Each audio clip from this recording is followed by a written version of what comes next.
충북에서 코로나19 확진자 수가 10,000명을 넘어섰습니다. 자고 일어나면 확진자 수가 2배가 되어 있는 이른바 더블린 현상이 반복되는 상황이고 위중증 환자와 사망자 수도 떨어질 기미는 보이지 않습니다. 이런 상황 속 격리 조치와 거리 두기 완화에 초점을 둔 방역 대책에는 문제가 없는지 유소라 기자가 현장 취재했습니다.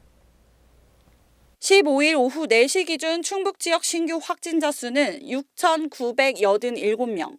동시간대 확진자 수가 연일 최고치를 경신하고 있습니다. 특히 3월 들어서만 도내에서 10만 명 넘게 감염됐고 확진 뒤 사망자도 급증하고 있습니다. 지난 1일부터 14일까지 도내 사망자는 92명. 지금까지 도내 전체 누적 사망자 255명의 36.1%가 정부 방역 지침이 대폭 완화된 3월에 발생한 겁니다. 위중증 환자도 마찬가지입니다. 한 달 전 6명에서 15일 0시 기준 28명까지 늘었습니다. 한 달 사이 5배 가까이 증가한 셈인데 그 여파로 중환자 병상도 빠르게 줄고 있습니다.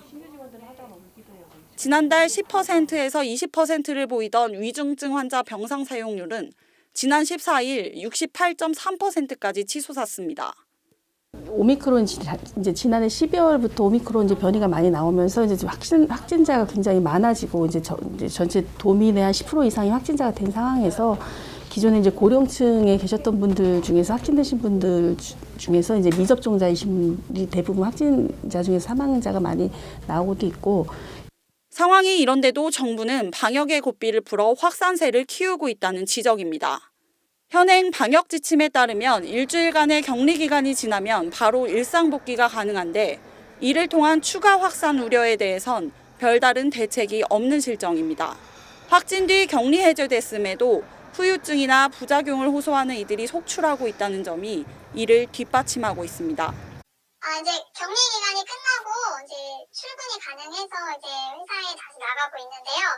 아직도 냄새나 맛은 전혀 느껴지지 않아서 주변 동료들도 정말로 다 나은 게 맞냐 이렇게 물어보는 사람들도 있고 저도 이제 일상생활 하는데 굉장히 불편함을 느끼고 있어서 지침상 괜찮다고는 하는데 이게 정말 다 나은 건지 걱정도 되고 생활하는 데 있어서 불편함을 생각보다 많이 느끼고 있어요. 이에 대해 전문가들은 오미크론 변이가 델타에 비해 중증 화율과 치명률은 낮지만 확진자가 워낙 많다 보니 사망자의 절대 숫자도 급증하고 있는 것으로 보고 있습니다.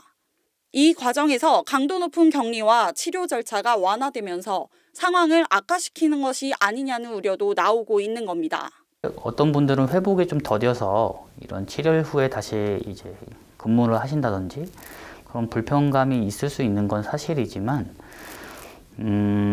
이것을 뭐 그렇다고 해서 이제 의사 진료를 보고 나서 이제 좀 더 이제 병가를 할 수 있는 이제 좀 몸을 요양할 수 있는 이런 시스템이 좀 마련된다면 그런 것을 조금 더 보완할 수 있지 않을까 생각을 합니다. 정부는 오는 20일 종료하는 현행 사회적 거리 두기의 조정 방안을 내일부터 본격적으로 검토할 계획입니다. 급하게 풀고 둔하게 죄는 거꾸로 방역 정책은 아닌지 우려가 커지고 있습니다.